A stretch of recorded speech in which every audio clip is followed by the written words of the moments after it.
کہ ہم یہاں رہیں, ان کو رکھ لیں, جو مرضی کر لیں. ڈاکٹر یاسمین راشد کی کہانی ڈفرینٹ ہے. شی از اے کینسر پیشنٹ, 1 سال سے تقریباً وہ جیل میں بیٹھی ہوئی ہیں.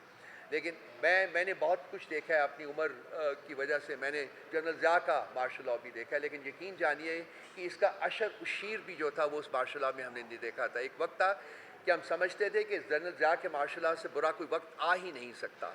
آج وہ ہمارا سمجھنا جو ہے وہ چینج ہو چکا ہوا ہے, کیونکہ جو ہم نے اس دور میں دیکھا ہے پچھلے 2 سال میں, خاص کر پچھلے 1 سال میں, میرا خیال ہے کہ یہ شاید آپ کو تختہ زمین کے اوپر کوئی اس قسم کی کہانی کہیں اور نہ ملے. تو ہماری اپیل تو پھر جوڈیشری سے ہی بنتی ہے کہ جی ہم ان سے پھر اپیل کرتے ہیں کہ جی ان جو ہمارے جو انلیگلی انکانسٹیٹیوشنلی جو لوگ جن کو اریسٹ کیا گیا ہے, جن کو نہیں چھوڑ رہے, ان کے لیے بیلز کا انتظام کریں اور ان کو انشور کریں کہ وہ ریاست کے جبر سے جو ہے وہ آزاد ہوں. امید تو بہت کم ہے, لیکن ہر صورت ریپیٹ کرنے میں کوئی مذائقہ نہیں ہے. آج کی ان باتوں کے علاوہ بعد جو امپورٹنٹ چیز جو میں آپ کے ساتھ شیئر کرتا ہوں وہ ایک یہ خان صاحب کی اسپیشل انسٹرکشنز کے اوپر ہم نے آج ایک لیٹر لکھا ہے چیف جسٹس آف پاکستان کو. یہ ان کے سگنیچرز کے ساتھ ہم نے لکھا ہے, اور اس اب سے کوئی 1 گھنٹہ پہلے چیف جسٹس صاحب کے آفس میں ڈیلیور ہو چکا ہوا ہے. اس میں ہم نے 7 پوائنٹ ہیں وہ ہائی لائٹ کیے ہیں, اور میں ان کے کچھ پوائنٹس آپ کے ساتھ شیئر کر لیتا ہوں. ایک پوائنٹ یہ آپ کو ابھی جب میں یہ بات کر رہا ہوں تو آپ کو ٹرانسمٹ ہو جائے گا جو اس کا ڈرافٹ ہے, سارے جو ہم نے جو لیٹر لکھا ہے, سو آپ کو اس کا اوریجنل جو ڈرافٹ ہے وہ بھی مل جائے گا. اس میں کچھ ایک چھوٹا سا پریفس ہے, اس میں ہم نے کہا ہے کہ پچھلے چند ماہ میں جو جوڈیشری کے حالات ہیں پاکستان میں, جس بری طرح سے وہ ایفیکٹ ہوئے ہیں, جس بری طرح سے یہ انسٹیٹیوشن جو ہے وہ کرمبل کیا ہے, جس بری طرح سے آئین اور قانون کی دھجیاں اڑائی گئی ہیں, اس کی ساری رسپانسبلٹی جو ہے وہ چیف جسٹس آف پاکستان کے اوپر آتی ہے. یہ ان کی رسپانسبلٹی ہے کہ نہ صرف یہ کہ وہ انصاف دیں بلکہ انشور کریں کہ ان کی ماتحت جو عدالتیں ہیں وہاں بھی انصاف کے تقاضے جو ہیں وہ پورے کیا جائیں. لیکن نہ وہ خود انصاف دے سکے ہیں, نہ ہی وہ اپنی ماتحت عدالتوں میں اس قسم کی کسی چیز کو انشور کر سکے ہیں. سو وقت گزرنے کے ساتھ ساتھ جو state of delivery of justice ہے وہ فردر ڈیٹیریریٹ کر رہی ہے. اس میں 7 پوائنٹس جو ہم نے ہائی لائٹ کیے ہیں ان کی کنسیڈریشن کے لیے, اس میں سب سے امپورٹنٹ نمبر 1 ہے وہ توشہ خانہ ہے.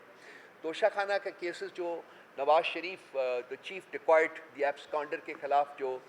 توشہ خانہ کے ریفرنس تھے, وہ نیب کے اپنے کہنے کے مطابق وہ اوپن اینڈ شٹ کیسز تھے. گاڑیاں لی گئی تھی اور گاڑیاں توشہ خانہ سے آپ لے ہی نہیں سکتے. اب جو نیب نے اپنی ایک بڑی ہی مضحکہ خیز قسم کی انجنکشن تو دی ہے, وہ یہ ہے کہ یہ گاڑیاں جو ہیں وہ توشہ خانہ سے ٹرانسفر ہو گئی تھیں نیشنل پول میں, جو کہ جہاں ریاست کی گاڑیاں جو ہیں, حکومت کی گاڑیاں کھڑی ہوتی ہیں. وہ کیسے ٹرانسفر ہوئیں, کب ٹرانسفر ہوئیں, کیوں ٹرانسفر ہوئیں, اور کس انڈرسٹینڈنگ کے تحت ٹرانسفر ہوئیں, اس کے بارے میں ان کے پاس ہمیں پتہ چلا ہے کہ کوئی حقائق ہے ہی نہیں ہے. لیکن چونکہ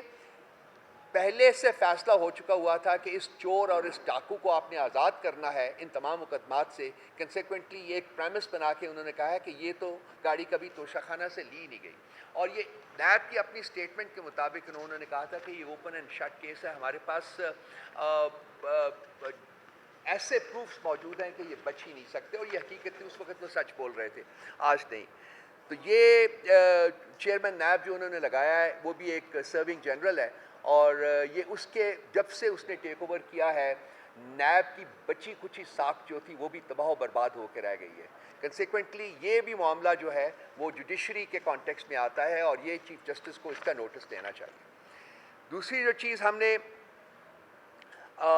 ہائی لائٹ کیا اس میں چیف جسٹس کی اٹینشن کے لیے, وہ بہاول نگر کا انسیڈنٹ ہے. ہمارے نزدیک یہ 2 انسٹیٹیوشنز کا کلیش ہے, اور یہ اس سے زیادہ کوئی خطرناک چیز جو ہے وہ ریاست کے سروائیول اور ریاست کی پروگرس کے لیے نہیں ہو سکتی ہے. یہ جو ہم کہتے رہے ہیں کہ اس ملک میں جنگل کا قانون رائج ہے, اور دوسری بات ہم یہ کہتے رہے ہیں کہ ہاں جس کے پاس طاقت ہے وہ اس کے پاس سب کچھ ہے, اس کے پاس جسٹس ہے, وہ قانون بھی اس کے ہاتھ میں ہے, ججز بھی اس کے ہاتھ میں ہے, بلکہ اس کی جیب میں ہیں یہ تمام چیزیں. یہ انسیڈنٹ جو ہوا ہے اس نے ہماری اس کنٹینشن کو اور جلا بخشی ہے کہ اگر آپ کسی ایک خاص ادارے کو بلانگ کرتے ہیں اور اگر پولیس اس ادارے کے اس بندے کے گھر میں داخل ہو کے کوئی زیادتی کرتی ہے تو وہ ادارہ جو ہے وہ پورے ایک ادارے کی حیثیت سے ایکشن میں آتا ہے، اور وہ پولیس کے انسٹیٹیوشن کے ان لوگوں کو آپ نے خود دیکھا ہے کہ ان کی کیا حالت کی گئی، کس طریقے سے ان کی تذلیل کی گئی، ان کو فزیکلی مارا گیا، وہ سب کچھ ہوا۔ تو دیٹ مینس کہ یہاں کا جو قانون ہے وہ طاقتور کے ہاتھ میں ہے۔ یہاں جو طاقتور نہیں ہے اس کو کوئی جسٹس، کوئی انصاف نہیں مل سکتا، نہ وہ اس کا تقاضا کر سکتا ہے، نہ بھی اس کا دعویٰ کر سکتا ہے۔ تو یہ ہم نے چیف جسٹس صاحب کو، ہم نے دوبارہ اس کو ایلیبریٹ کیا ہے، آپ خود پڑھ لیں گے، دیکھ لیجئے گا۔ ہم نے انہیں کہا ہے کہ یہ آپ اگر اس کے اوپر، اور یہ اس میں ہم نے اپنی جو خواتین ہیں اس کا بھی ذکر کیا ہے اسی پوائنٹ میں، اور ہم نے ان کو یہ کہا ہے کہ اگر آپ اس وقت اس کا نوٹس نہیں لیں گے تو پھر حالات جس طریقے سے خراب ہو رہے ہیں وہ پھر کنٹرول نہیں ہو سکیں گے، اور ریاست جو ہے وہ الٹیمیٹلی کمزور ہونے کے ساتھ ساتھ پھر وہ بالکل ڈس انٹیگریٹ کرنی شروع کر دیتی ہے۔ تیسرا پوائنٹ جو ہم نے ریز کیا ہے، چیف جسٹس صاحب کے کو خط لکھا ہے جو خان صاحب نے، وہ ہے 6 ججز کا جو خط تھا جو کہ چیف جسٹس کو، سپریم جوڈیشل کونسل کو ایڈریس کیا گیا تھا۔ جب سے یہ خط منظر عام کے اوپر آیا ہے اس کے بعد بھی بہت ساری اور ڈیولپمنٹس بھی ہوئی ہیں، لیکن چیف جسٹس صاحب کا جو رویہ ہے وہ رادر دین کہ وہ اس خط کے مندرجات کے اوپر ایک اپروپریٹ فیصلہ کریں اور آگے لے کے چلیں، اس کو جس فورم کو ایڈریس کیا گیا ہے وہاں اس کو سنا جائے،